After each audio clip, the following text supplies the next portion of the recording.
What is up, people? It is so good to see you again. Welcome back to the channel, the brand new channel, The Active Foodie. Hello, that's me. Today, I am going to show you how I personally make one of my favorite Korean dishes, Doenjang Jjigae. In English, it's often referred to as a soybean paste stew, and it's packed with a bunch of things like potatoes and zucchini and spring onions. It's a ton of stuff. It is hearty, it's delicious, it's a little spicy. So because it's an awesome recipe, I want to show you how to make it today. Let's get started.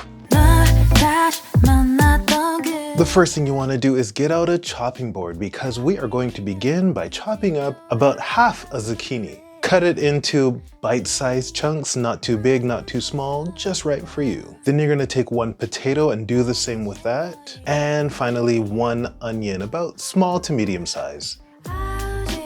Next, we're going to take all of this goodness over to our pot and add in about 2 tablespoons of olive oil. Then you're going to add in the onions and the potatoes. You want to add in the potatoes now because they're going to take a little bit longer to soften up than the other ingredients. So saute them for about 5 to 6 minutes. Next, you're going to add in Gochugaru, which is basically a dried chili powder.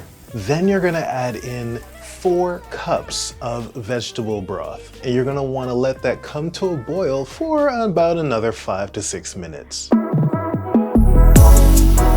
And while that's all bubbling away, you're going to prepare your last 3 to 4 ingredients. Up next, the spring onions or green onions, however you call them. Now, as a meat replacement, I adore mushrooms, so I'm adding in mushrooms. And of course, the star of the show, the tofu. I'm using extra firm and cutting it into, I don't know, about 1/2 inch wide squares. But before we add in the rest of the ingredients, we've got to add in 2 tablespoons of soybean paste. Make sure it's dissolved and there aren't any clumps remaining.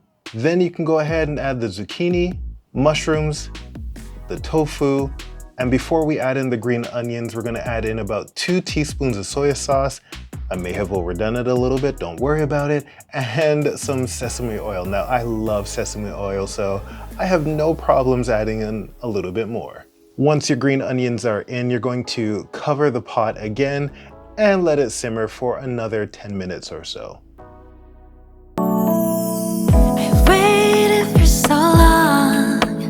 This is the moment.